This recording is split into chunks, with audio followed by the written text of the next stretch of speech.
one of the things that I like to analyze with all these events is, yeah, you can analyze what you don't see, the actual victims. You don't see any evidence of real mass casualty, the victims, the crisis actors. You never see tears.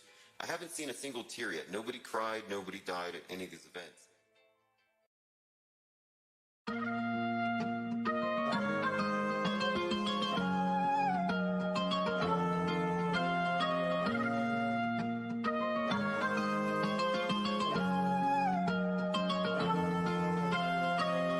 Living this life in some kind of Orwellian fiction piece. It's disastrous. Did we ask for it? 41, but I'll be waking people up till I'm in my casket. Get a grasp on it. We get up until the mandated mask off it. This fake ass reality, they're draining your energy. Come with me, we're bringing the synergy. From here to infinity, we're sipping the Hennessy, spitting the heresy. You're blindly following enemies. The weight of your life, why do you let it be? When you play with fire, kids, eventually you always end up getting burned. That's what I learned. A lesson taught is a lesson earned. Like seeking the knowledge we speak of is blasphemy. Speak with conviction and blame the oligarchs for authoring history, controlling the minds of the masses, scrubbing their minds with their classes, indoctrinating a nation to keep us sedated. Waking up in this communist paradise, wearing masks with some sort of parasites fit for your lives. Still in heaven, your mind is a loaded weapon. They want to control your possessions. They're selling Armageddon. They want you begging like a peasant. Man, I tried to tell them. Condemnation before investigation is the admittance of your indoctrination. It's blatant. You're a willing participant and a hypocrite. I'm partaking in mass shaming. Yeah, I'm different. These imbeciles are only used of innocence. They try to condition us to a new normal with constant repetition. Cognitive dissonance got this fool tripping. Now civil war's imminent and BLM is a stimulus. People acting belligerent when now's the time to be vigilant. Why they didn't put COINTELPRO on the syllabus? If you think that you came from a monkey, then you're primitive. Them idiots are thick as fuck, thinking they came from Australopithecus. I'm sick of these frivolous rituals and the ways that they try to belittle us. Coronavirus is an anagram for carnivorous. It's ridiculous. So now we meet at a paradox to which most are oblivious. With the nations of ignorance, no, it don't make a difference. I stay vigorous, chilling with syncretists, ever ambiguous with my gibberish.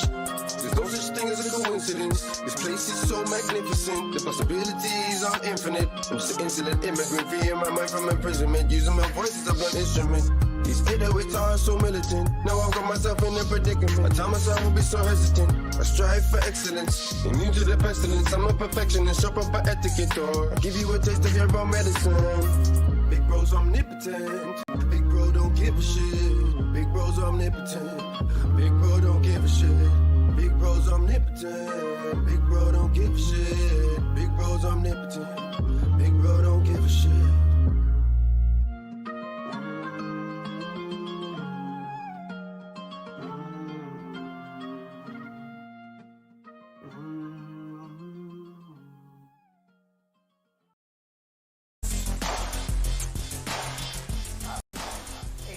Okay, today is 4321. This is Countdown to Space Junk Armageddon. Thank you for joining. This is the Flat Earth Report for April the 3rd. And the top story I want to get to is something we've brought up for the last couple of days. We actually started commenting on this before the whole story came out, and we were pretty accurate in our pre-assessment. It's a false flag. And I don't use that term very often, but this is a textbook version of the false flag operation, where clearly the, I guess you could call them the butthurt Masons, tired of being called out, because all of the major psychological operations, literally all of them, point to the same sets of symbols, which happen to correspond perfectly with the symbols of the Masonic cult. This is just a fact.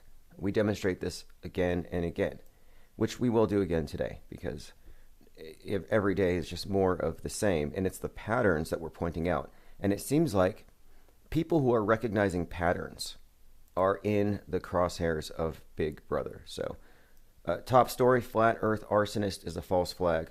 The story of Benjamin Orion Carlson Coleman. I mean, that name. Benjamin Orion Carlson Coleman. What do you think when you think of Orion? You know, the belt, 3 stars. He does these 3 fires. And I think it's all highly ritualistic. And you're probably going to agree with me by the time we're through with this. Like, I'm inclined to think this is a Mason. This is a self-inflicted wound dressed up as a conspiracy theorist. But we'll see, because the Daily Beast has done a little bit of digging into this, and it's getting interesting because of who this individual ties to. But my thinking is that this is intended to create fear about the conspiracy theorists or the flat earth super spreaders by creating the perception that they're dangerous to society, not just in the fact that they won't wear their masks and they won't get their vax, they won't take their medicine, but they won't censor their opinions. So this is from the Daily Beast, and you got to look at the art. I mean, where did this graphic come from? I'd like to know who they contracted to create this piece. This is a flat earth under a dome with a Masonic symbol on top of it and then fire. I mean, it's just a cartoon. This is from the Daily Beast. 42-year-old Ben Coleman has been charged over one blaze and tied to two more. And these names are always so strange to me. Makes me wonder if these stories are, I don't know, confabulated. Flat earther busted in arson spree. Again, his name, Benjamin Orion Carlson Coleman. Reminds me of another story I have to jump to really quick here, because this can't be a real person. The individual who wrote the story that I'm referencing in the Daily Beast has previously written stories about flat earthers, and she finds the strangest ones, the ones that I have a hard time believing that they're real. So this is an article from May of 2019 by the same journalist. Flat earther also supported neo-Nazis, police say, and he's not the only one. Now, his name is Skylar Butts. Skylar Butts spray-painted messages in favor of the conspiracy theory and a white supremacist gang. And so, he's a good artist, but he wrote Research Flat Earth. Research Flat Earth. It says here, Skylar Butts is accused of 30 incidents of vandalism on federal land near California's Parker Dam. Most of the murals urged readers to, quote, research Flat Earth. Now, Research Flat Earth is the most popular Flat Earth meme that there is. That's just because it was originally introduced as a billboard, and then the daredevil Mad Mike Hughes put it on his rocket. But that meme goes everywhere. In fact, if you go to researchflatearth.com, I don't own this domain. However, if you go there at the very top, you can subscribe to this channel and a few other channels that are probably worth looking at, but they put ours on top. So whoever owns that domain, I appreciate that. Again, Research Flat Earth. You can find an article from the New Yorker, May of 2018, talking about this very same thing, this Research Flat Earth meme when it started out. And this references the Kickstarter campaign, which led to this whole thing going viral, this conversation that was meant to stay contained. I'm pointing this out because it seems to me like some of these media outlets are here just to do hit pieces on characters that are entirely unbelievable. I've never heard of this Skylar Butts. Why is he repping our memes? And then combining it with Hail Hitler? Come on. Most people who think the earth is flat think Hitler is Walt Disney. You know, it's that bad. Okay, less than an hour after 3, and okay, 3 is very significant to the Masonic Lodge, 3 degrees. First degree initiated, second degree passed, third degree raised, which sounds a lot like burning, but third degree is where they kill you and raise you from the dead. After they hit you in the head with a hammer, because Masons just sit around eating steaks and making jokes, getting away from their wives. That's all it is. It's just a men's club, right? But they ritually kill each other. This is from Ben Coleman, quote, I just cleaned 3 satanic clubhouses and nobody could do anything. He posted on Tuesday morning. Right, because if you're trying to get away with a crime, you're going to post about it on Facebook, right?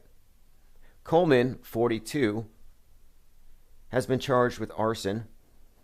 They have not announced a motive. However, Coleman's Facebook page contains anti-Freemason attacks and pages about the flat earth theory. So I guess you're not innocent until proven guilty. We've already decided he did it, and now it's time to figure out his motivations. So they go to his Facebook page, which I haven't been able to find, but supposedly he was a flat earther. So now it's a flat earth arsonist, and that's the most important fact. Flat earther busted. I want to point out that every arsonist prior to 2015 believed that the earth was a spinning ball and that they were on it.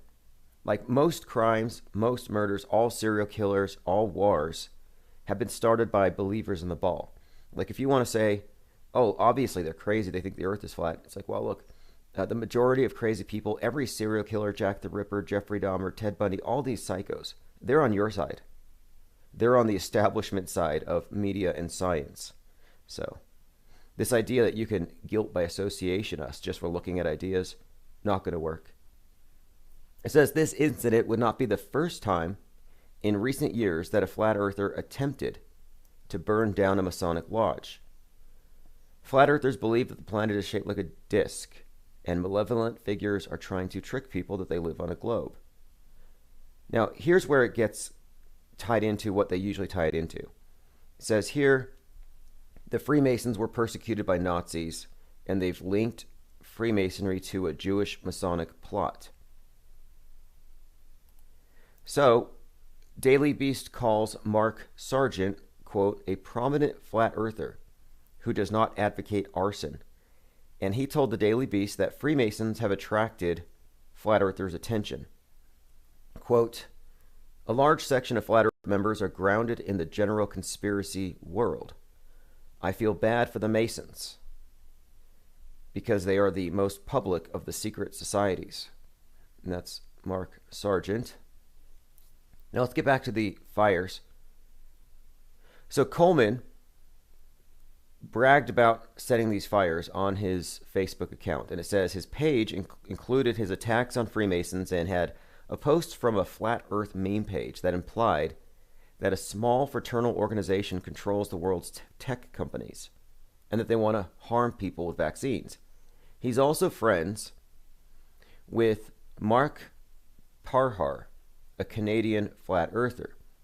So Mark Parhar, also known as Flat Earth F-word, is the one who refused to close his yoga studio during the COVID shutdown. Then he walked into some hospitals. Then he went across the border to a conference. He violated quarantine. Thus, they stalked him. They arrested him. And, basically, Parhar, like him or not, is being persecuted because he doesn't believe in this modern concept of sin. But what they're doing here is anybody associated with him through Facebook is now connected to him, and they're connecting all of them as though, now look, you have this large growing body of nuisances. It says Parhar, who did not return a request for comment, made headlines in 2020 when his yoga studio was shut down, when he claimed that hot yoga could cure COVID-19. He became the subject of a criminal investigation when he filmed himself entering a hospital. He was arrested in November for going to a flat earth conference in the U.S. and failing to quarantine upon returning. It says he's currently fighting the case using a bogus legal theory that claims he doesn't have to follow laws or pay taxes.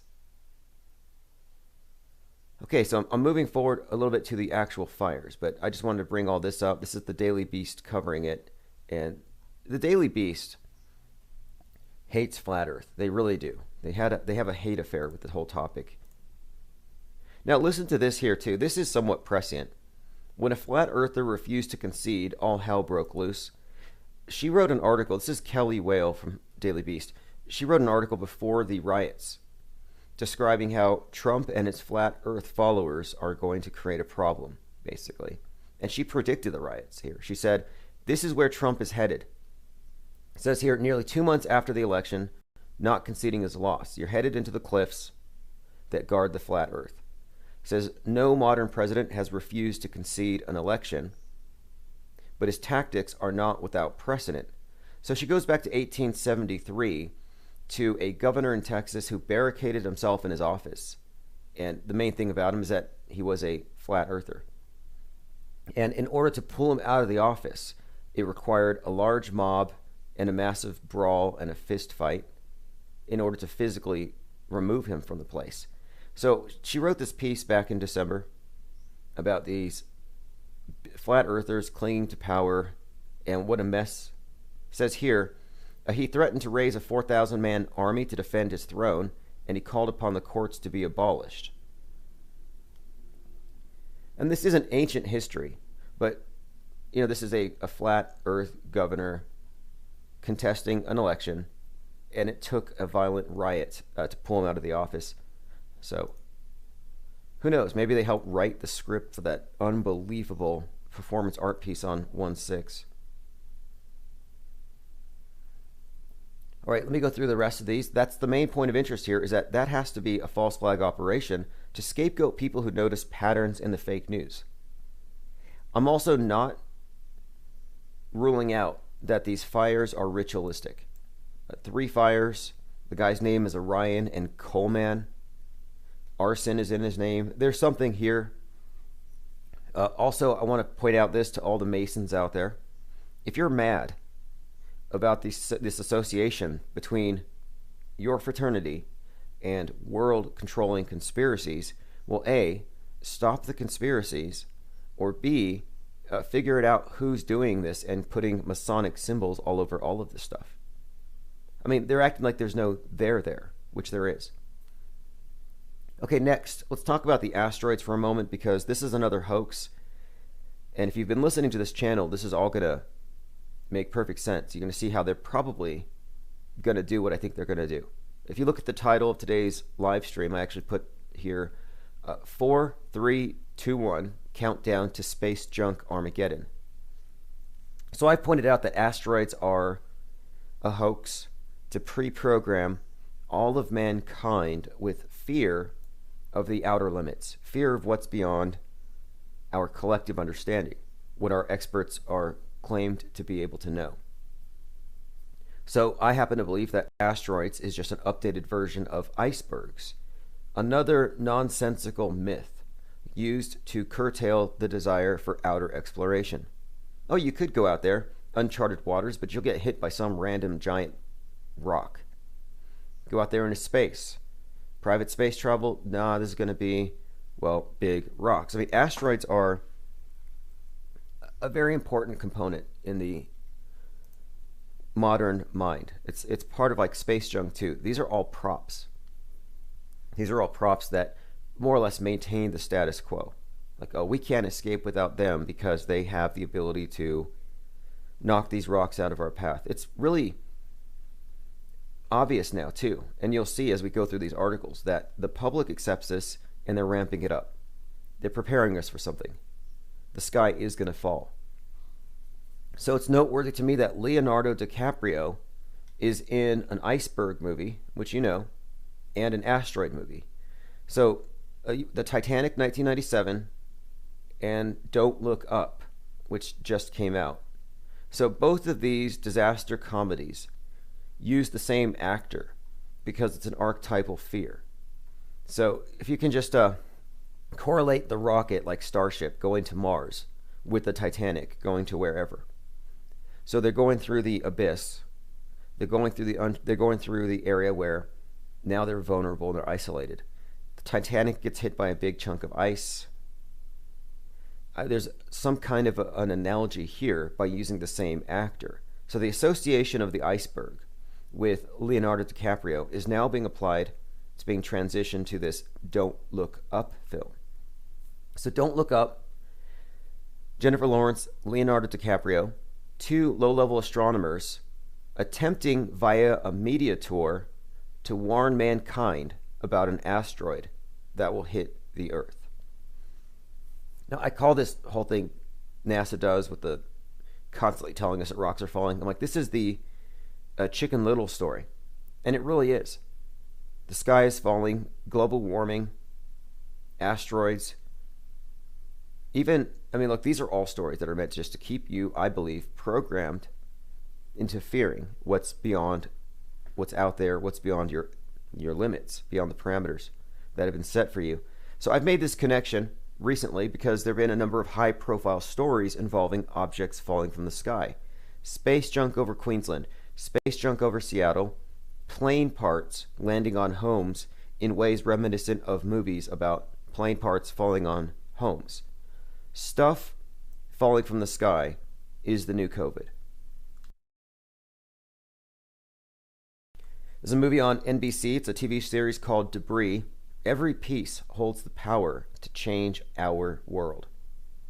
Now, that notion correlates pretty strongly with the COVID thing, with the pandemic, that, a virus, one little piece, can change the whole world. Debris is about stuff falling from the sky after space wars. So aliens come, but thankfully Space Force takes them out. But chunks of spaceships are falling around the world. And if you find a piece, well, it'll give you magic powers, alien powers. But then the contact tracers, who are the main characters here, will go find you. So you have contact tracing because every piece can change the world. It's almost like, well, actually, it's the same thing as how in every alien invasion movie, what happens when somebody sights an alien? They get contact traced. They're visited by the Men in Black. Well, the Men in Black, the contact tracers, are the Inquisition.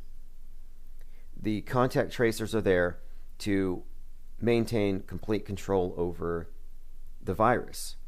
My contention is that they're trying to control mind viruses and ideas in the same way. And this all ties together, which we'll get to. But I wanted to point this out. The plane part stories connected to the Donnie Darko movie. The Donnie Darko movie was set in '88, so it was set 33 years ago. And it foreshadows Donald Trump. It foreshadows Corona. It had some connections to 9/11, and it was released on 2001.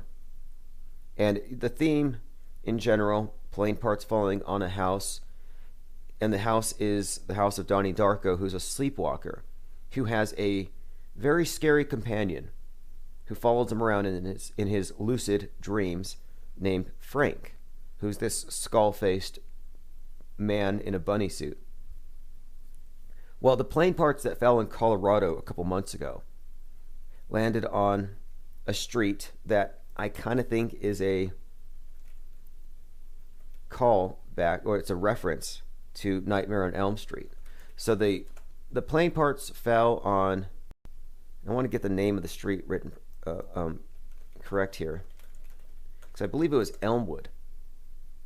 Yeah, 13th and Elmwood. So you have a Boeing 777 in Broomfield, or above Broomfield, and parts fall on 13th and Elmwood. So the Donnie Darko movie is about a sleepwalker, lucid dreamer with, like I said, this scary skull-faced man in a bunny costume. So Nightmare on Elm Street is about sleepwalkers with Freddy Krueger.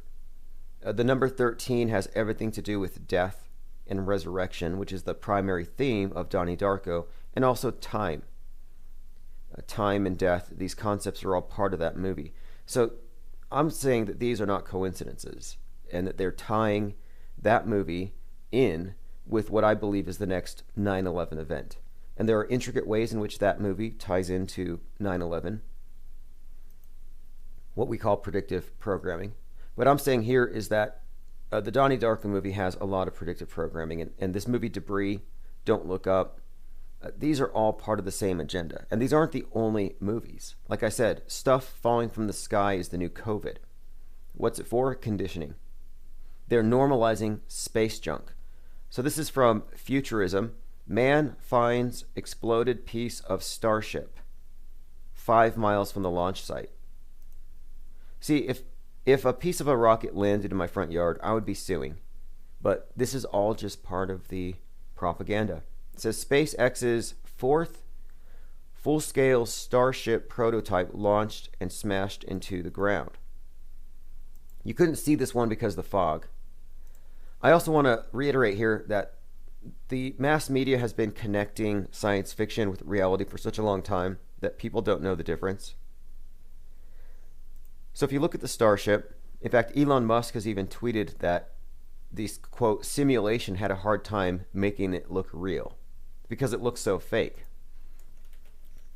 But the Starship Enterprise, is very popular right now. The show Star Trek is very popular right now. So it's just not a coincidence that he renamed it Starship. And it's not just to be cute. It's not just a shout out to the space nerds. It's because the space nerds don't know what's real and what's fake. They're the most reality compromised people of all. And I don't have anything against them. In fact, one space nerd would be Mark Gould, who's behind an effort to raise $250,000 to go on a flight with Virgin Galactic along with a flat earther. Now, I don't mean space nerd in a negative way, but he dresses up like Spock when he's DJing. So they're really into this outer space culture, is what I should say. So these outer space aficionados don't know the difference between reality and fiction, and that's fine. They laugh at people who don't believe establishment science to be an accurate portrayal of reality, and they think that you're disconnected from reality. I mean, the feeling is mutual. But facts are facts, and the fact is there's no evidence that any of these rockets are anything other than magic tricks, just props. That these aren't actually craft that will take you to another world. You're welcome to prove me wrong, and if there is any truth to it, we'll see soon. But let me go ahead and show you an example before we go any further. Metabunk's Mick West uploaded something, and I think this is very eye-opening. Because rear screen projection is how they fooled the world before, where there's a screen and the actor's in front of the screen. It makes them look like they're in a different place. But at the base of the screen, you can usually see. There's just indicators. Well, the new form of rear screen projection using high definition LED is impossible to detect. So I'm going to show you some footage posted on Twitter by Mick West of Metabunk. I'm going to just play a clip, and what you see is a plane, an airplane at a cruising altitude above the clouds.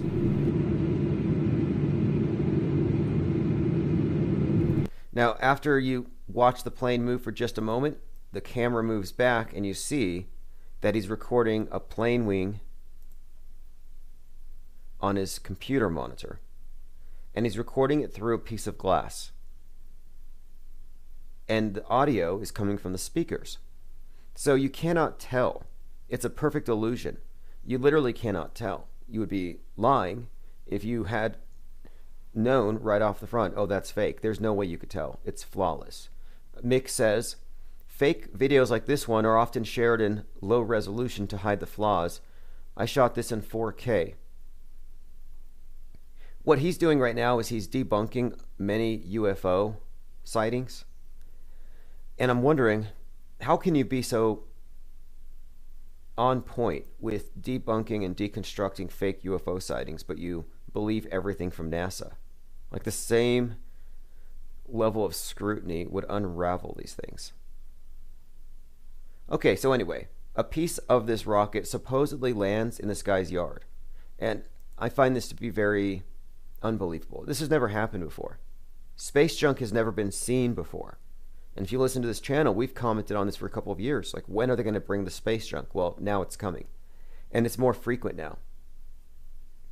This morning's explosion appears to have been heavy with debris raining from the skies at a great distance from the launch pad.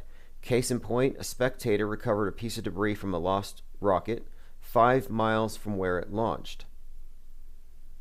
So we have an image of someone holding a part of a rocket. Unofficial live streams set up by the team at NASA Spaceflight captured the moments of the SN-11's demise.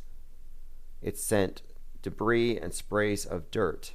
Even a nearby yucca palm was chopped in half by the debris.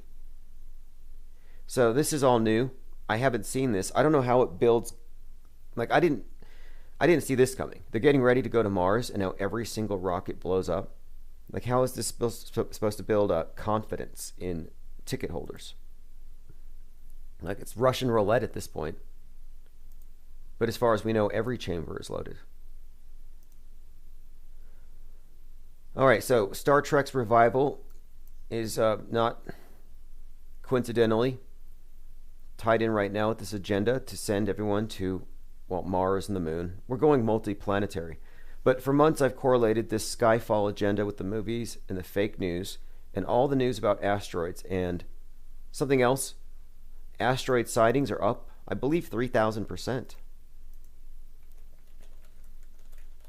Which only means that there are more stories being focused on, probably even faked. You know how easy it is to insert an asteroid into, basically with an app? It's AVR. Now, my point again is that asteroids are part of a world uniting agenda, and Wernher von Braun talked about this. He talked about there would be some different agendas used to move the world into a single order, and one of those would be asteroids. Okay, now, I've been pointing out this correlation between asteroids and the icebergs because I believe these are props to control our perceptions of terra incognita.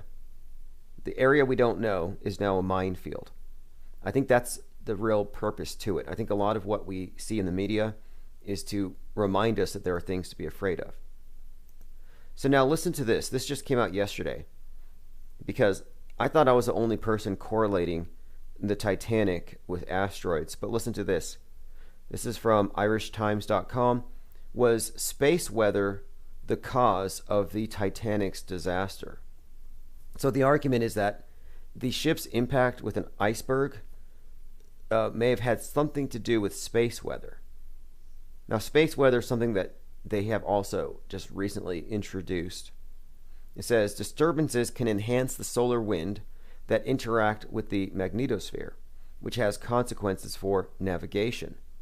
Long before GPS, geomagnetic storms sparked by solar activity were causing difficulties for navigators. So this article is just suggesting that there was a coronal mass ejection or something which caused this thing to wreck into something it would have otherwise steered around. Now listen to this. It was on April 14th, so we're almost at an anniversary date. It says near April 14th, midnight, 1912, an SOS was sent out from the Titanic giving its position. And it compares that position to where it finally ended up, suggesting that they made an error. And yeah, it was probably caused by space weather. I didn't want to read this, but this is gross space humor. This is really just bad. And I know Bill Nye must love this stuff.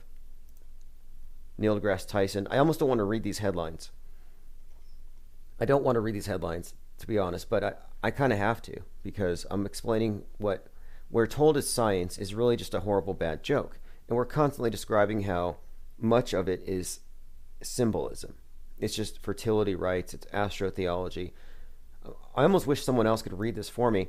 Uranus is belching X-rays, and it's weirder than we thought. Astronomers have detected X-rays from the strange world. And while some of the signal may be reflected emissions from the sun, some appear to be coming from the planet itself. Photos of Uranus, the giant tilted planet. Now again, this is talking about some kind of X-rays coming out of it. This is just one example of strange verbiage. I mean, belching. And when you look at these things, you can tell between the lines that these individuals are laughing at us. Very lowbrow, space nerd humor disguised as science. I'm going to go belch some X-rays. What the heck is that supposed to even mean? By the way, The Matrix, Existence, and 13th Floor were all released in 1999, year of the rabbit. They all had stories relating to following the white rabbit. Alice in Wonderland was released in 1951, another year of the rabbit. This story ties into the Donnie Darko movie, by the way. You know, Alice is asleep. She takes a nap.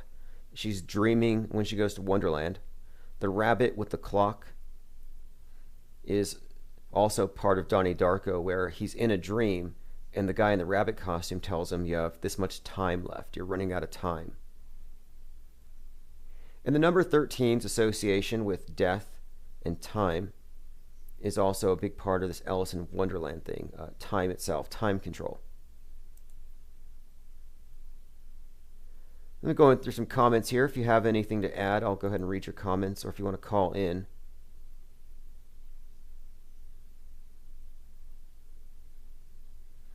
Someone says disturbances in the vacuum. Right, disturbances in the vacuum of space. I mean, I have a problem with that. I have a problem with the fact that there aren't clouds blocking out stars. Like, think about how if there's a dust storm, your horizon 3, 4, 5, 8 miles away, you can't really see it very clearly. Like, it'll blur the line. And that's not a lot of dust as far as how much mass it contains. It's spread out, but it's not a lot of dust. You're talking about 3 or 4 miles. But it's enough. It's enough to where it can block out objects. So I'm wondering, why isn't there any sort of blockages, occultation of stars and planets on a nightly basis, randomly, based on the position of clumps of dust aggregated from Earth to Mars? Millions of miles, there's got to be some debris out there, at least enough to block out 1 or 2 stars at a time, and it never happens. Knockout says Q was the guy from Men in Black and he was obsessed with the stars. Now, I need to watch Men in Black. Men in Black has a very important setting called Corona Park.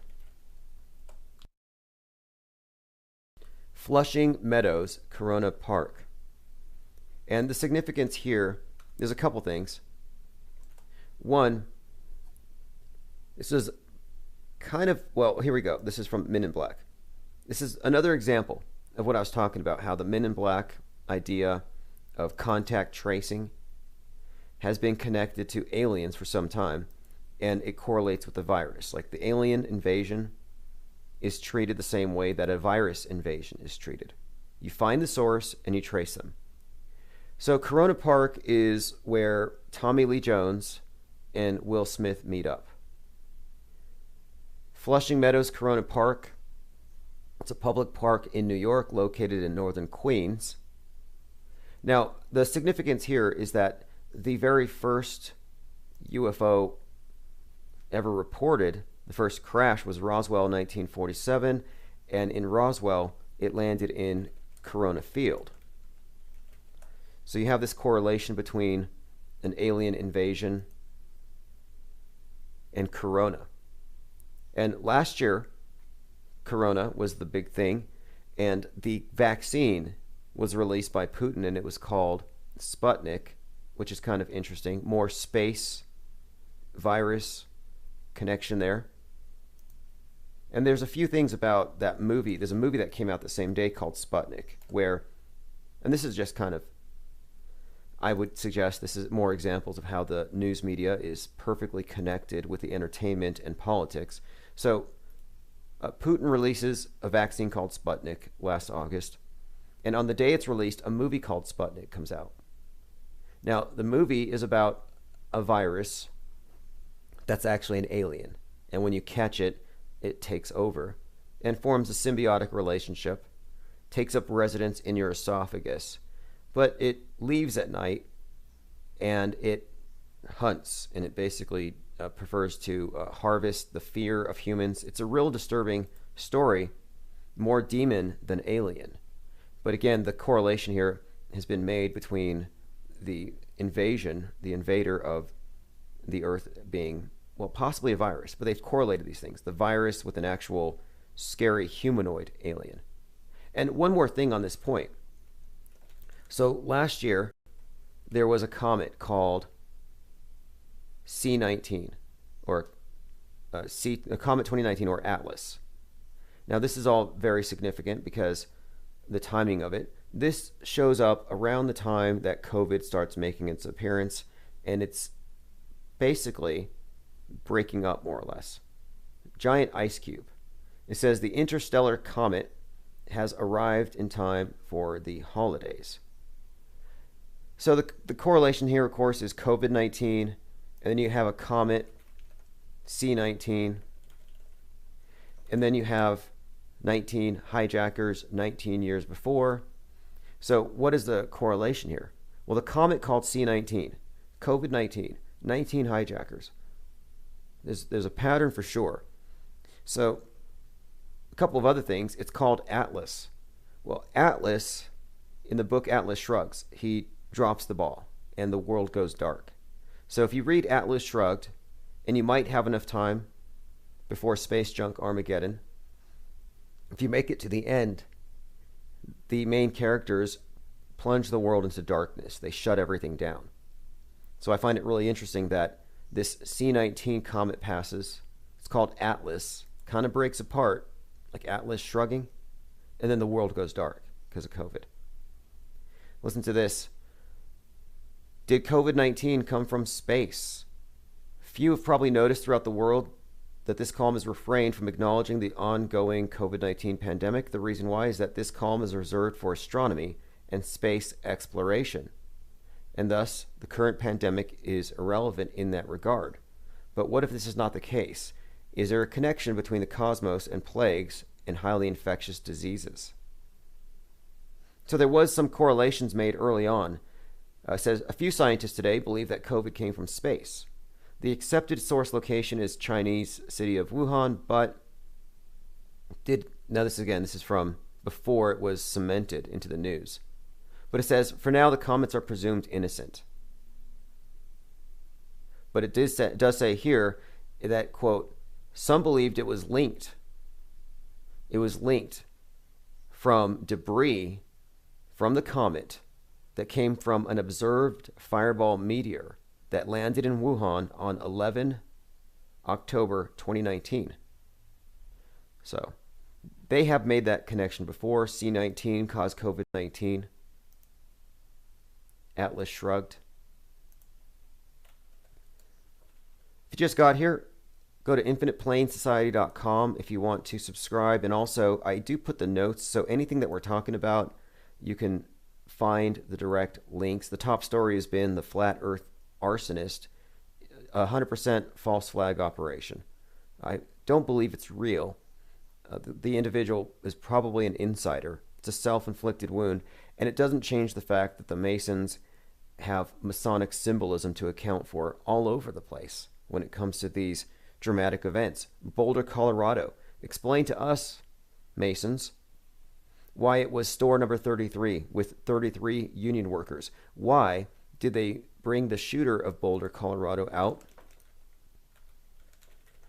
with one leg painted red and his shirt off between two cops when it is the exact pose of the newly initiated Mason with one pant leg rolled up and a shirt off? I mean, it's just like, stop leaving your call signs everywhere. Oh, by the way, Tom Cruise going to space this year to film the first movie in space. Is selling his home in Colorado. So if you have a spare $33 million, hit us up. In other news, so we've been talking about this green, this evergreen, ever given. And there's been some interesting correlations here. Like the evergreen, whatever you want to call this thing, it is 1,312 feet long. Now, it's been freed from the Suez Canal. And someone else pointed out the interesting coincidence of Dr. Seuss being canceled and then the Suez Canal being blocked. Now, listen to this. The Ever Given is 1,312 feet long. If you remember last summer, if you search 1312, what do you see? You see graffiti 1312. Last year, BLM was chanting 1312, which stands for ACAB, or All Cops Are Bastards. So this was being chanted by the protesters all summer, spray painted all over everything. So again, the meaning of it is, if you ask me, that there's a correlation here with the boat Ever Given is this. 1312 also happens to be the year that the Knights Templar went underground. The order was active until 1312 when it was suppressed by Pope Clement V. So they were active from 1119 to 1312. They went underground, came back. Now you can find images of them before they went underground, burning at the stake. This is all part of the symbolism of the phoenix. If they were really burned at the stake, I don't know, but I happen to think this is all very symbolic because they're burned, but then they come back. So 1312, they come back. This is referencing the revolution, the reset. You burn it down, build back better. So the street marches that we see and these protests are all controlled by the same order. They're controlled opposition. We say this all the time. Well, who do you think controls it? So the fact that they're chanting 1312, it's not because they hate the cops. I mean, they do. But it's because they're being puppeteered by the people who control even the cops. So 1312 is also referenced with the Ever Given. Same call sign. I'm suggesting that this is referencing the revolutionary secret societies and their perpetual cyclical revolutions. And that's what the phoenix means. That's what the reset means. It's what we're living through. That's what green refers to, the green revolution. So Ever Given, evergreen. Also, there's a few things about this that pointed to this color. That's kind of what I want to focus on, because the first deaths of COVID were in King County. I believe that was at Evergreen. This was in Washington, of course. Medical Center. So many of these things tying together. And I'm putting my notes together here because I'm painting a picture here. Like, for example, we have an individual crashes into the White House, or tries to. He crashes into the Capitol yesterday, and his name was Noah Green. Nation of Islam character. You know, the blue pill politics version is he's a radical. He's doing this as some sort of a martyrdom attack or whatever. But I'm suggesting there's symbolism here. So his name is Noah Green. Well, the significance here to me would be Noah is the name of the guy who warns of the flood, symbolized in the Bible by the dove, because, you know, the dove goes to the ark to tell him you can go back to the land. So that's Noah. Now, if you look at NOAA, spelled N-O-A-A, which is the National Oceanic and Atmospheric Administration, their logo is also the dove. But this is the group that works with NASA to tell us that the world is going to flood because of our, well, abuse of the environment, our wickedness, our sin, our carbon footprint. So NOAA refers to the flood. Well, global warming, as you know, is a hoax. It's all part of this eco-revolution, or the green revolution. The green revolution is a cover for communism. Everyone knows this. Watermelon Marxism. Green on the outside, red on the inside. Greta may not know. The low-level useful idiots may not know that it's all just a big power grab. It's the green revolution. So Noah Green, kind of interesting. Also interesting that yesterday they found a green rock on Mars. What's up with this weird-looking green rock on Mars? NASA's Perseverance rover is studying a strange rock. So they find a green rock. Lots of green in the metascript. And then I had to bring this up because this was something we saw last year. And this had to do with when the British Chancellor, his folder changed color live on TV. Now, you may remember this from last year. And here's the significance. So, on the news, in front of everybody, British Chancellor's folder was red, right? And then turns green when he passes a car. So, Sunak had just over a month to prepare the first budget for the job, and he has the corona outbreak, has this meeting, and viewers couldn't believe it when they saw the red folder turn green. What is the significance of it? What is the meaning of it? Because it quite literally changed colors on both sides. So it couldn't have been a reflection. It couldn't have been a camera angle. He couldn't have flipped it around from one side to the other. Now, here's something else too. The anchor woman covering the story talks about the green budget when it changes color. So this is just one of many examples of real-time media manipulation. Sky News viewers turned detective over magic color-changing folder. Rishi Sunak's first budget folder switched colors. So he's going on Downing Street right in front of the cameras, and it switches colors. Now, there's a couple of other things about it, but the red to green, very significant. It's also, I have to point this out with the Mars thing.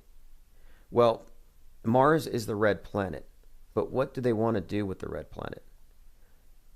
They want to turn the red planet green.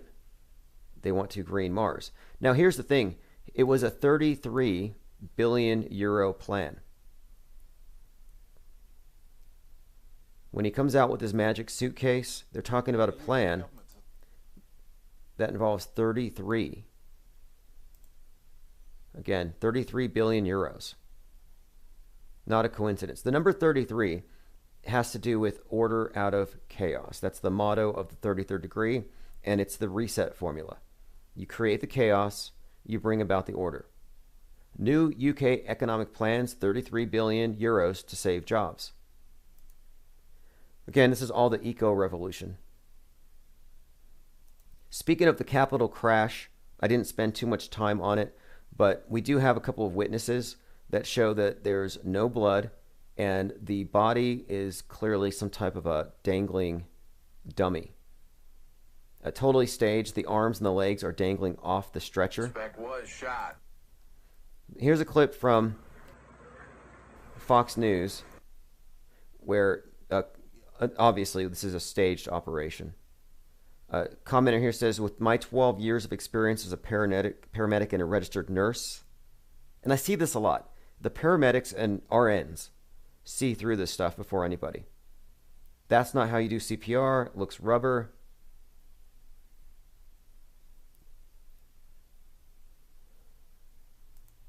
All right, I'm going through your comments.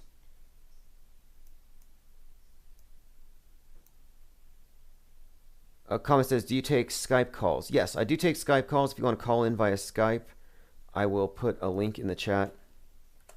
We have the phone number 833-311-1984. Actually, if you go to timosman.cc, I have my Skype number on top. So it has the phone to call in and a Skype and a few other links. So timosman.cc is in Chief Crow. Ready or Not says the little green people come from the red planet. Interesting. Well, these colors mean everything. We're talking about Kabbalistic magic in addition to just regular propaganda. The symbolism is quite literally everything, and it's very consistent. Those of you who follow this channel know, as we've been following this story, this space drama as it unfolds, it's 100% scripted, and it correlates with entertainment, everything that we have been conditioned to expect. And one of the reasons why I put 4, 3, 2, 1 countdown to Space Junk Armageddon is that just based on the previous few years, I think we can tell what's about to happen. Right before 9/11, there were a spate of movies having to do with buildings falling, stuff blowing up, exploding planes. Every other scene was an exploding airplane. And then what happened? 9/11. Right before COVID, there were tons of movies about viruses. Movies, books, video games. And then we have a 5-part documentary on Netflix called Pandemic. And then it happens. I'm finding more and more videos like this. So if you're watching. Ali o cara acabou só com a roupinha dele mesmo, com o cara que... This is a video of individuals in PPE digging graves, but all the surrounding crew are not wearing masks or PPE. So it's clearly staged, and it's probably being made for the news. And I've been seeing a lot of videos like this. A lot of videos showing what look to be movie crews not wearing PPE. In fact, Joe Biden, weirdly, a few weeks ago, handed his coffee to a reporter. And the reporter kind of backed away because she didn't want to be seen on camera because she wasn't wearing a mask. And Joe Biden and Jill both were. The public has so much cognitive dissonance, none of this stuff will make any difference to them anyway. I think it's a little bit too late. Okay, let me bring this up. I have grave diggers exhuming bodies to make space for COVID victims. Now, this isn't making any sense to me. Maybe I'm bad at math. It says, as cemeteries run out of space, World Health Organization experts warn multiple states are in, quote, critical condition. So, digging graves, or rather exhuming bodies to make room for COVID bodies. So I'm trying to do the math here. So you have 10 bodies, you dig 10 holes and you pull those 10 bodies out, and then you put 10 COVID bodies in and you close the holes. Well, now you're still stuck with 10 bodies. Now they're a little more, I guess, decomposed. Doesn't make sense to me. Like, what are they, unless you're going to double fill the graves, possibly. Travis Cloud says, how does NASA's helicopter fly around on Mars if there's no atmosphere? That confuses me. Yeah, what's holding the chemtrails up? Can anybody explain that? What do the flies breathe? Or the squirrels? There's so many questions I have about Mars. A NASA satellite spotted a strangely prominent pattern of long, sinuous clouds. I'm going to try to find it here. There's chemtrails on Mars. That's the story here. I've seen them before. I've seen them in the sky.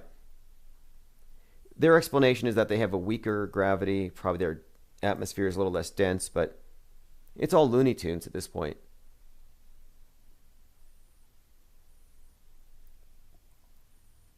Helicopters on Mars, though. I was actually listening to Michio Kaku talking about this. And he's got a new book coming out, by the way, about his 1-inch equation.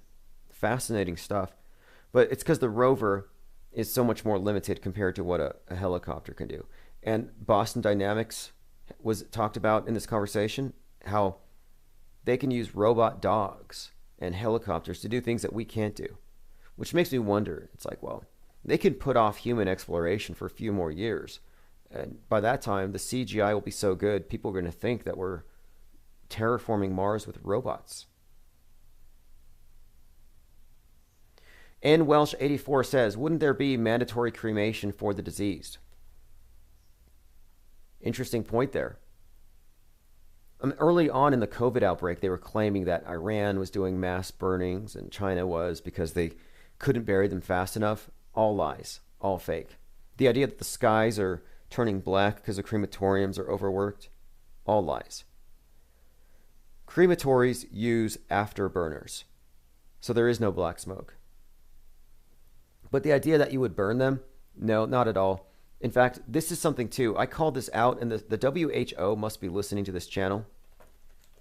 I was a licensed embalmer and decedent transporter for a few years. And one of the things that I had to study, of course, was the transmission of diseases. I did the same thing in the Army. I was NBC, nuclear biochemical.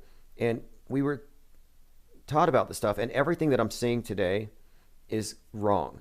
The decontamination procedures are wrong. The way that people go into stores and out of stores, it's not how you would really do it. It's all wrong. But the idea that you could catch a disease from a body. Well, this is from a WHO site. It says, one of the issues raised by H1N1 has been the management of bodies of people who have died during epidemics. And so they have these guidelines. And it says, HIV remains active in dead bodies kept at 2 degrees Celsius for 6 to 15 days. Influenza remains in the environment for only 1 day. Therefore, if the necessary basic hygiene and biosecurity measures are taken, dead bodies will not transmit diseases, even when the cause of death is related to infectious disease. So this is a non-issue.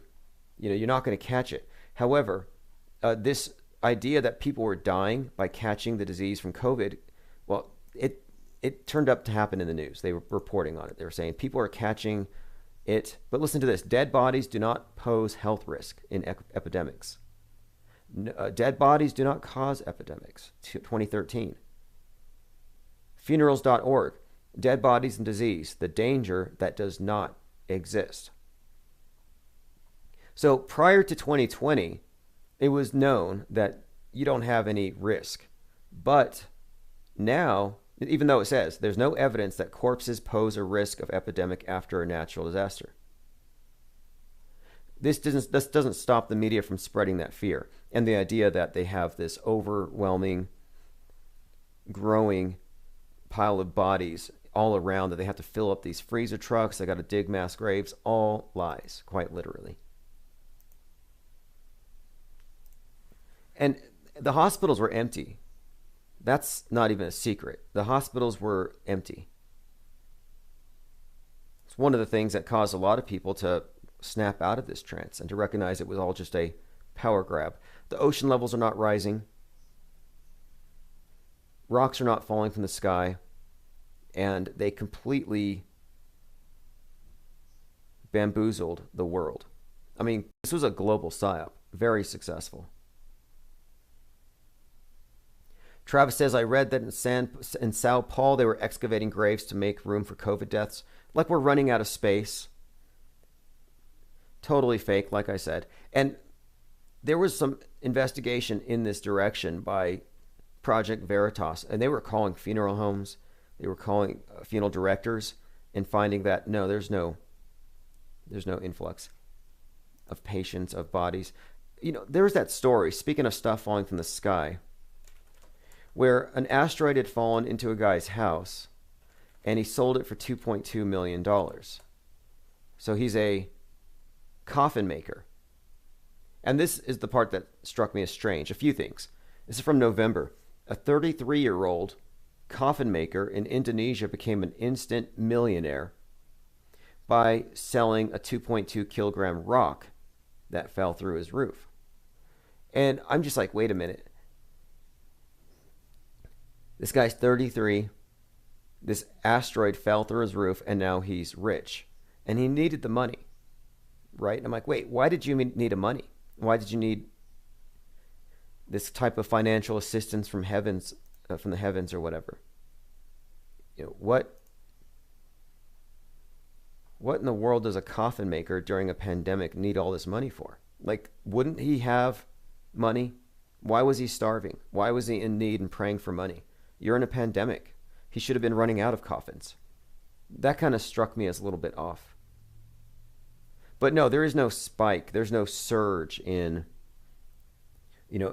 bodies. There's no funeral homes with cemeteries just over capacity. Not happening.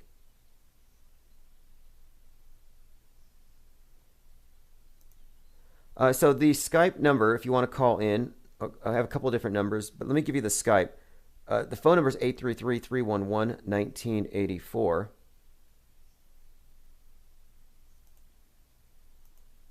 And I'm not really a huge fan of Skype, but I realize that some people just aren't able to call in just because of its cost prohibitive.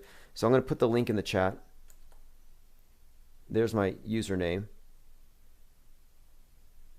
Linda Curtis says, the earth is covered in dead bodies. Bodies go everywhere. No, the world's overpopulated. That's what we're supposed to believe. There's no more room. We're running out of space. Breathe less if you can avoid it. Don't inhale. Or inhale half as much. I mean, that's kind of how they're conditioning us. It really doesn't make sense to me that we have the vastness of space and we're still dropping junk from the space station on Earth. Did you see that? A 2.9 ton piece of space junk the size of an SUV dropped from the space station on March 11th. It could kill a whale. It could kill a village. I mean, it's the size of a truck. And they had to drop it into the ocean. I'm like, why couldn't you have just nudged it up? Instead of down towards the ball, up towards the vast emptiness of space. You could have dropped it into a black hole. And what if you miss? What's it going to do? You have an infinitely deep, bottomless trash can. But no, you're going to throw it in the ocean. The only place in the universe where we know for a fact there's life, that's where we're going to throw the toxic waste. Dog lore says globalist ideologies don't work on the flat earth. That's the brutal truth. That's true. I mean, you can't scare people about global warming if they don't believe there's a globe. The globe is actually a key element to everything else, even though you don't think about it every day, the shape of the world.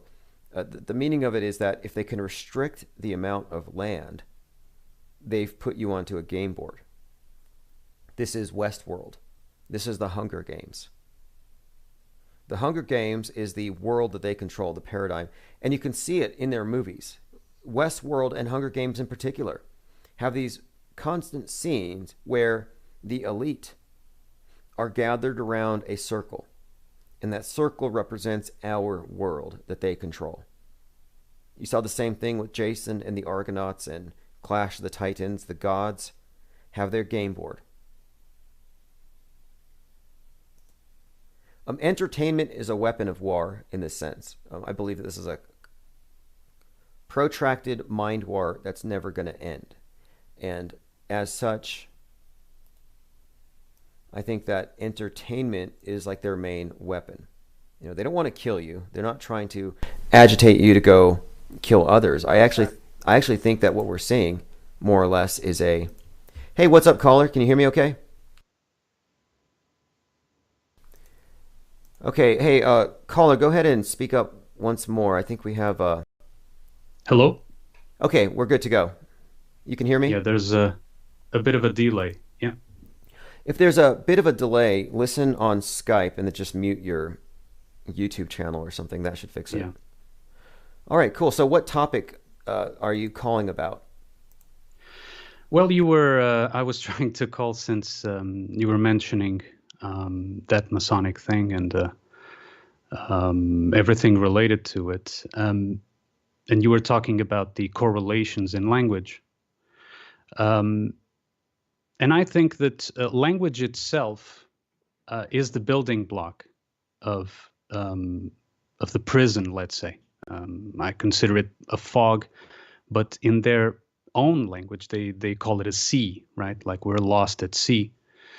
But in my view, it's a fog, like the Titanic fog that crashed into the iceberg, like you mentioned, those disaster movies. And since language is the building block, in my view, it will always fit together because the script is not human in the sense of like a human team getting together and writing these things down across generations. You understand? My view is that this comes from a much older and deeper and ancient AI, although it's not an AI that is incapable of solving CAPTCHA, as you well mentioned. It is an AI that we ourselves, as living, created. And that's why it is able to sort of copycat our intelligence. And it copies so well that it seems we are dealing with actual living entities, but they're just mirroring back what we've put in them. You know, like a computer program can only do what the programmer set it to do, right? And so this intelligence that seems living and organic, maybe not, but seems like it has its own volition. It's actually just playing out what we set it to do. We, as a species, let's say, if you want to put it like that. And if we look, for example, not to mix too many subjects here, but if you look, for example, at the mythology, whether, for example, we could pick up the Greek mythology or the Norse mythology, but in the Greek, for example, you would have always the son of the main god of a certain time would always try to overthrow his father, right? So Kronos tried to eat Zeus to prevent him from growing up and taking over his place. And because Kronos had taken over Uranus before. And so it was a cyclical thing. In the myth, it is more or less presented as Ares being the next in line to steal from Zeus, but in my view, it was Dionysus, which is in the Roman, it's Bacchus, right? And it was Dionysus because what we live in now, today, is the world of Dionysus, is the world of debauchery, drugs, sex, rock and roll. And it has taken over Zeus. Zeus is the origin of the word theos or Deus in Latin. I'm Portuguese, so it's easier for me to understand those correlations in terms of the Latin languages and the Latin-Greek relation. And so, as Dionysus is currently being enthroned, there's been a preparation, a gradual immoral ascension, right? The immorality and the like I said, debauchery has been growing gradually across several decades that we have been watching, at least, right? And it's going to be enthroned in a sort of the debauchery climax. And we see this gradually being implemented by the script itself. But this is, I think, and this is my opinion, which is only worth as that, I don't think that this script is something that is passed on from human generation to human generation, but it's something that has been set sometime in the past. And these people, we can call them Masons or whatever, it doesn't matter. These people are only sort of caretakers for the script. They don't invent anything. They just, implement what is, they can read the script, what is set there to happen next, but they can only implement and make sure that it goes smoothly, or as smooth as it can be. So, well, that would be my first comment and what I wanted to say first. Excellent points all around here. I want to get to this because what you said about words is something that we focus on a lot. Like the use of the word green has been used a lot recently, and it seems to correlate also with a few other things. But you mentioned Zeus, that Zeus and this dynamic between the god and the son overthrowing them. Kind of like I often bring up how Luke Skywalker challenges Darth Vader, who is a Saturn archetype, and Darth chopping his hand off. This is all part of the same cycle. And I'm like, okay, so Zeus being canceled, Dr. Seuss being canceled, Suez Canal, which is Zeus backwards, being blocked. Are these things all connected in your mind? Yes, because like I said, the language itself, we are trapped in a fog of language. One of the things I usually say is the truth speaks no words. Because if it is true, it is self-evident and will never need a description. And words not only act as a description, but as an entrapment of an idea. So when you have a thought in your head, and that thought, you link it to words, immediately it loses power. Immediately it loses, it's like put in a net, right? Because there are only so many words that you can try, like I'm trying now, right, with words, to put some sort of catalog into what you just thought, right?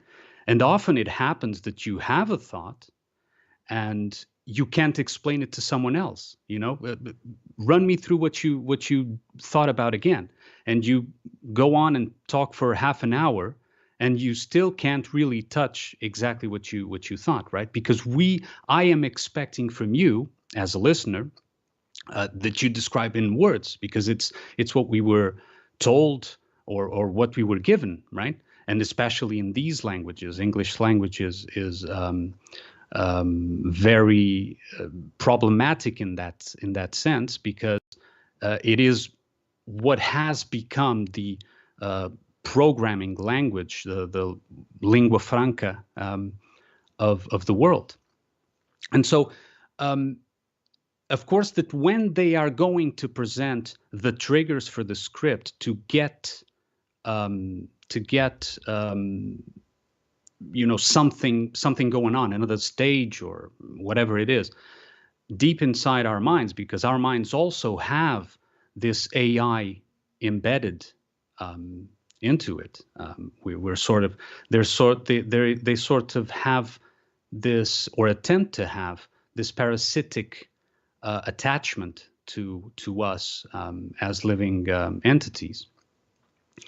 When they try to do that, they do it through words.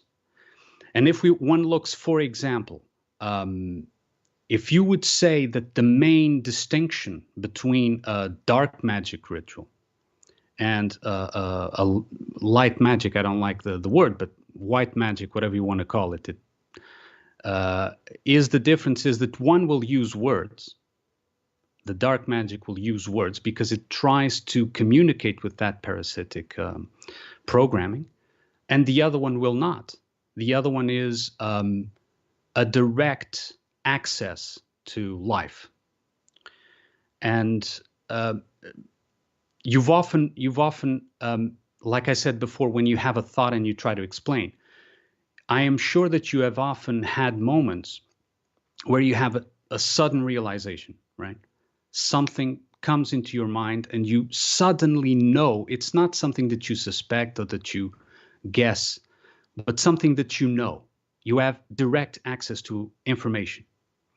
And what happens is that then it is gradually tainted, because then you try, okay, let me make an article about this, or let me call this guy I know and try to run this through him.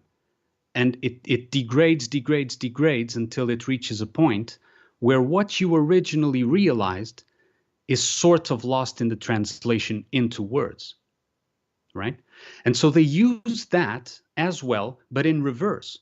So what they do is that they put out words, anagrams, sound-alikes, sort of things, and they try to make you think through this parasitical AI, make you think a certain thought altogether, right? And if they can make this happen as a collective, even better, because it has more power.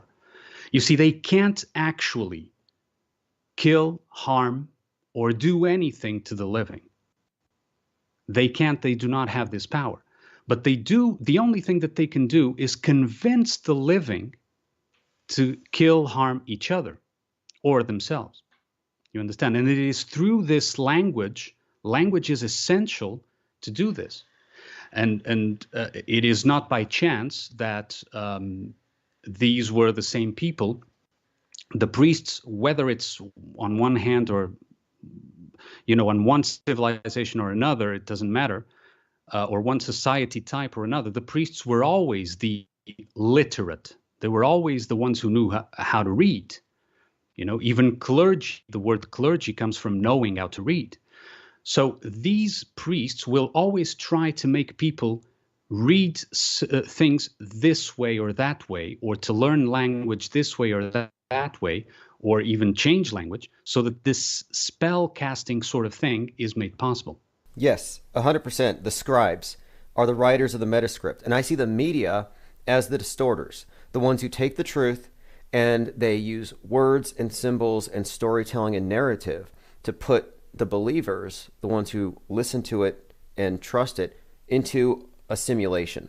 And I think the masses are in a delusion. And you used you said language is a prison earlier, and I think that describes it perfectly. I often point to the movie The Truman Show, how the Truman is actually a false man because he believes all the lies from the people around him who are being false.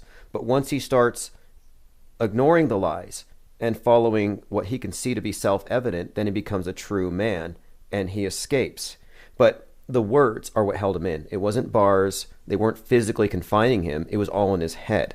And so I do believe that we have been given a program, a language designed to keep us all collectively entranced. And we see it in the symbols. We see it in words that phonetically resemble each other. So we might be talking about a ball game or a ball player, but it may have other connotations symbolically. Like I often point out how the Super Bowl is usually a ritual extravaganza, and we watch it for that reason. Well, it takes place on a major holiday, Imbolc. It's a pagan holiday honoring the sun. And when you look at the Baal game, the word Baal has a phonetic resemblance to the main earth god Baal, which is where we get obelisk. So, yeah, I think we're in a language-based prison, and we're constantly repeating the incantations that keep us reasserting the thing in our own minds as though it's real. And I think more now than ever, we live in a world of people who are more or less in a cult. There's really no other way to describe it. I think the TV and the hyper-mediated reality is far more immersive than any kind of biblical worldview because it's so visual. Yeah. Yes, it is. The fog has a tendency, and this is cyclical, because in the same way that now mythologically Dionysus is being enthroned to overthrow and to replace Zeus, in the way these cycles go, it's sort of like the fog shrinks, so the world sort of becomes smaller. Okay, the world in the sense of perceived reality becomes smaller, but more condensed. So it's like using the metaphor of the fog. So the fog could be sort of spread out and thinner fog, but then it starts to condense into a mass in the center. So it shrinks into a more massive cloud, a more dense cloud. And it is what is happening to the world since, I would say, since 2001. Because I think that 2001 was when the internet was ready for what came next, which was the initial step, I think, that triggered the whole thing, 9/11. And it was necessary to have a good cloud, now even using the metaphor of the fog that I was just using, with capability of sharing video, of sharing audio in quality enough so that people could send to each other, like, oh, look at this footage from 9/11, or look at this documentary about 9/11, or whatever, and etc. And so also the fact that they needed the internet is because, and this is my opinion, and I think something that you would also, I would like to hear your take on it, is that one of the major reasons that they did that is because it was necessary to try to recruit us, try to recruit the living. And I say this in the same manner, using movie symbology, that you were talking about Darth Vader. In Empire Strikes Back, the Emperor clearly says to Darth Vader, let's kill Luke. And Darth Vader tells him, no, it would be much better, he's ready, he's very powerful, it would be much better if we could make him join our cause, if we could convince him to join the dark side. And so the Emperor agrees, and they set up that whole hostage situation with Luke being sent to the Emperor's room in the Return of the Jedi, where the Emperor is trying to make the Emperor, and with the assistance of Darth Vader, is trying to make him react, is throwing in his face all the things he's done. He's making him mad. He's making him go into the angry mode, right? So he's trying to trigger him. And so as he does this, he's trying to recruit him, in fact. What the Emperor is trying to do is he's trying to make Luke like him. He's trying to make Luke the new Emperor. And Luke is us, right? In the sense of us, a living light being, if you like. Luke means light. Lucius. And he's trying to make the light, the Lucius, accept the dark side, become the system's overseer, the emperor, right? And so I would like you to say what you have to say. Yes. I would like to hear your opinion. Yeah, this is all very interesting because in this channel, we always talk about this. We talk about the patterns, but also how there seems to be, it almost looks like synchronicity, where am I looking at some organically occurring patterns that appear to me to be meaningful? Is it a synchronicity, or is this structured? And then the other side of it is, are we meant to see it? I mean, that's one of the things that really struck me about the Truman movie, because I was familiar with the symbols when I first saw it. And I thought, why are they putting a symbol of the dog star being the trigger to a man's awakening in a mainstream movie without calling attention to it? Like, it's there visually, but they don't talk about it. So only the people who are already aware of what these symbols mean would take any meaning from it. So I started to wonder, are they communicating with people who can see, and to what end? And I've been wondering, well, what is the purpose to putting the symbols out in front of everybody, putting the stories out as we go along? And I figured it's two things. It's more or less, it's setting our expectations.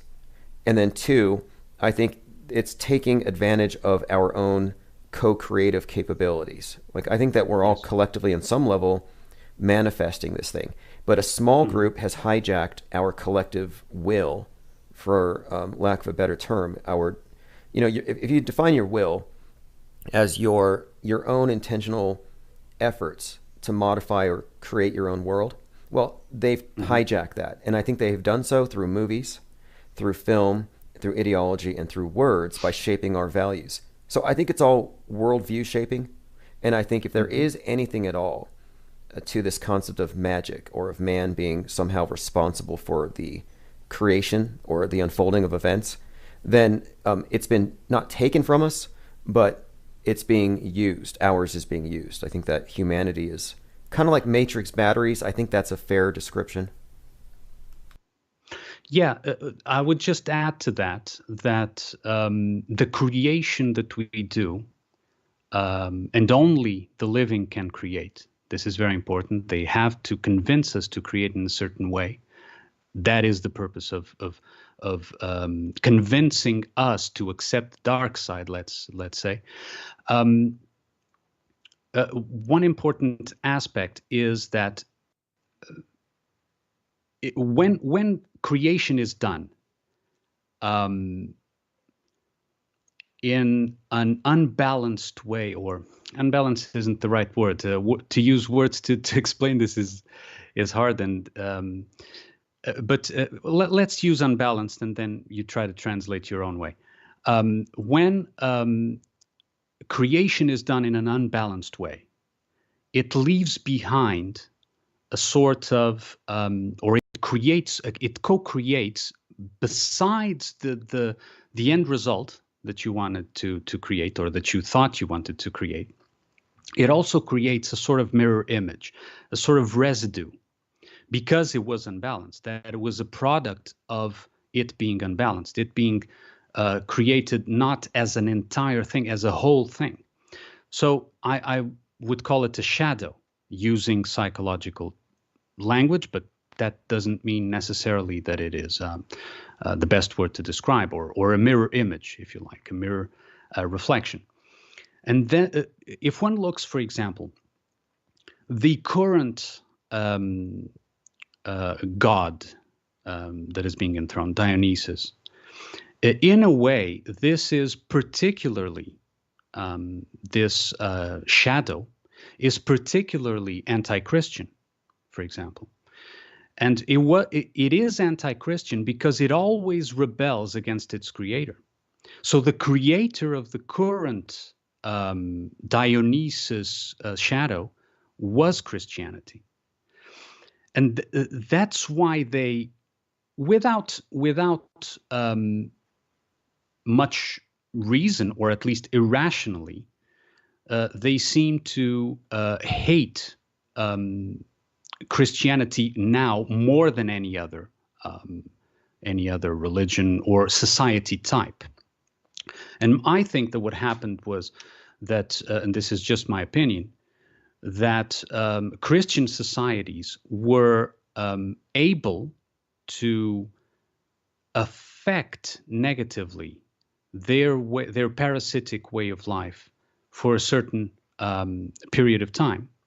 But they didn't do it through purity. They did it through also force, also illusion, also deceit. And so when you do that, they created something that was unbalanced. The end goal was to remove the parasite from society. And they removed the parasite from visible society, and they repressed it into the sort of subconscious of society, right? Which is hell, right? Hell is the subconscious. Subconscious in the sense of a living mind.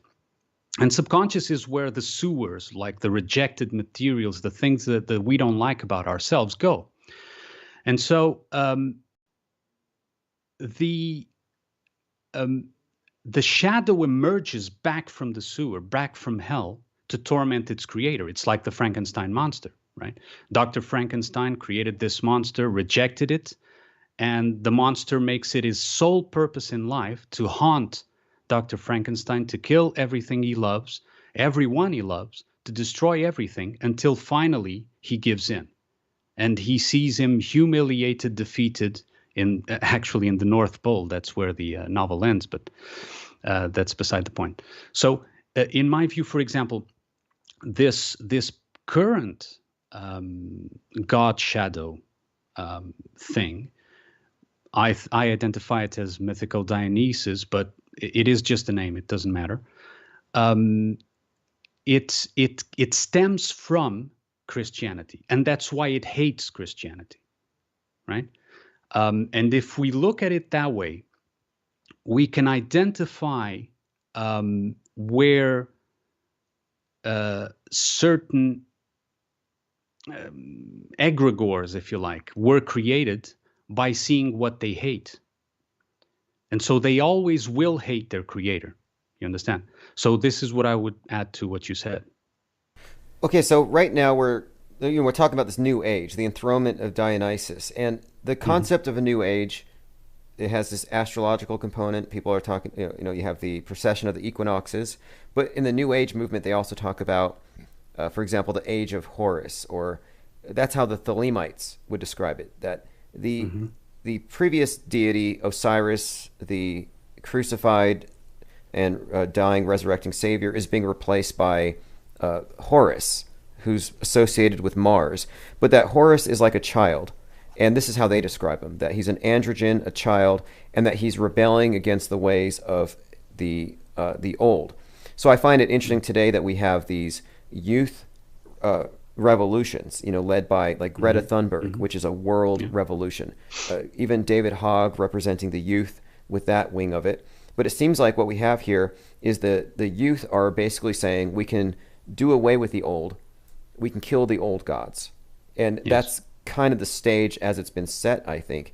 What kind of hating the old, hating the old in particular? That's a big part of it. It's burning down the old to build back up, and that's why I think we're constantly inundated with the symbol of the phoenix and the phrase reset. And someone pointed out to me recently that if you look at the WEF, the World Economic Forum, they have a statue of Lord Shiva, just like CERN does. And what both CERN and WEF have in common is the 666 in their logos, which to me means world governance or global control. But this Lord Shiva is one of these deities that relates to destruction but also creation. So I think that you're right on target here, that they're enthroning a new god. They're getting rid of the old. What kind of character do you think this new age will take? Well, if we would be correct to assume, because in the Greek mythos, the next usually pointed to be the next in line to overthrow Zeus would be Ares, so the god of war. But that to me doesn't make sense, at least not in relation to the described characteristics of these mythological pantheons. So to me, it seems that it is a Dionysus or Bacchus for Romans, a Dionysian quality. So the funny thing about, and you were talking about going back to the first subject with the burning down of Masonic temples. The funny thing is that Dionysus was born from a human mother that was impregnated by Zeus. But she wanted to see, the myth says that she wanted to see, she was Semele, her name, she wanted to see Zeus in his true form. And so she said, Zeus, show me your true form. And Zeus warned her that this wouldn't be a good idea. But she insisted, so he went ahead and showed her his true form. And she was burned to death by just seeing his true form. So she was completely consumed and gave birth to Dionysus. And so this, again, this repetition of the concept of burning down to give birth to the new, right? In this case, it was burning down the woman that gave birth. But if we understand that their concept as a shadow of giving birth is much different from ours, then it would make sense. Because their concept of giving birth is a concept of, I'll use this word, I think you'll understand it. It's sort of an unholy creation, because it is the creation of a shadow. It is the creation of a reflection, not a creation of a life itself, right? So since they need, they can only reproduce in this manner. They can't actually have organic life. So they can only reproduce like a parasite would from one host to the next. They use this symbology to convince us through religions, in a way, yes, and we're living a time of a different type of religion. But if people were to look back on this civilization, I don't know, let's say 500 years from now, they would say this was the religion of these times, right? So it is when it is said in their mythological terms, a birth, whether they call it a virgin birth or not, that doesn't matter. But when they say a birth, it is a creation that is not organic. It is a spell that kills.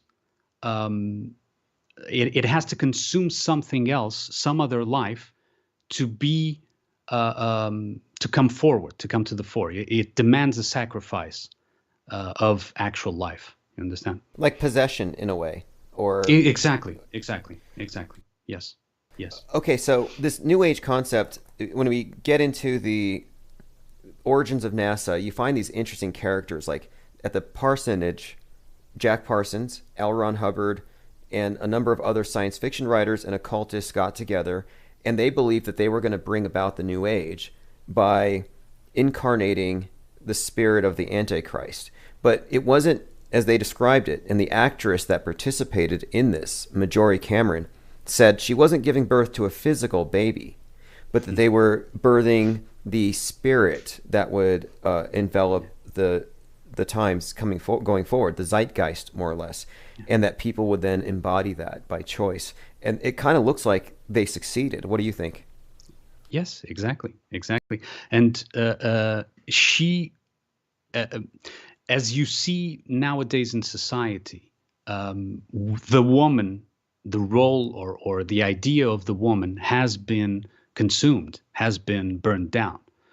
You can no longer, if you're going into what the mainstream media says, I'm not talking about your neighbors, because to be honest, I don't see it directly in front of me, but that's not where they want, where they communicate. They don't communicate in your neighborhood. They communicate through the media. And so if we look at the media, movies, etc., news, supposed news, and so on, you see that the woman is no longer recognizable as such. And I'm not talking just, the roles or whatever, even physically. That's why there's this whole thing about the trannies or transvestites, whatever you want to call it, actresses that were born men and the other way around, and so on and so forth, that has been analyzed.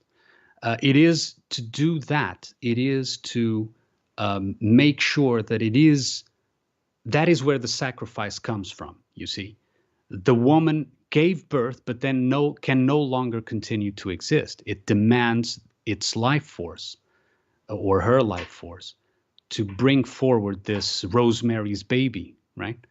I don't know if you know that movie. Oh, yes. In fact, I was describing that movie, Rosemary's Baby, when I was talking about Marjorie Cameron, how that movie is pretty much what they were trying to do with the Babylon Working. And that movie, of course, very interesting to study on its own. One thing you brought up here about the sacrifice. I was reading some articles about Dionysus and Bacchus and how their priests would auto-castrate themselves, yes, in order to sacrifice their fertility to serve the cult. And their whole cult is based on, of course, this the mysteries of death and resurrection. But yeah, castrating themselves was actually a part of their worship of Bacchus and Dionysus.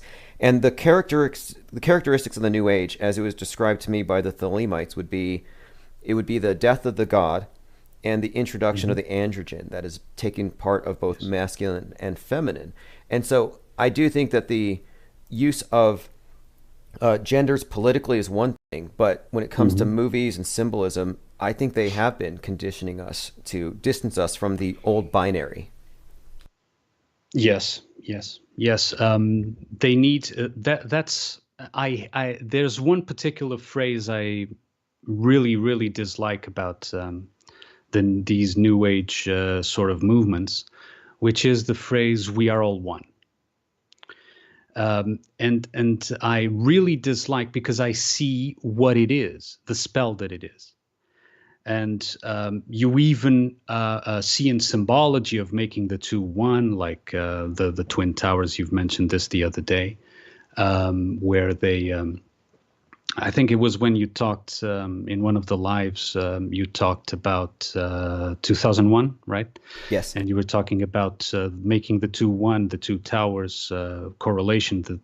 The spaceship seemed to have entered in the movie, right? You know what I mean? Yes. The people who are listening, basically Space Odyssey 2001, and the name 2001, 2 becoming 1. The theory is that Kubrick was projecting that there was going to be a social alchemy going on where society was going to be merging, and that the ritual of the towers was actually the ritual of 2 becoming 1. And in the movie Space Odyssey, he shows a scene of a spaceship entering a space station made of these 2 wheels, and that scene looks like the plane hitting the Twin Towers. And the suggestion here is that he was signaling the birth of the New Age. The space age would start with 2 becoming 1. Yeah. And so that's why I dislike intensely that we are all one concept, because it is aimed at exactly producing the being or the worshipper of Dionysus. The castrated one, it doesn't matter if it's man or woman. It's an element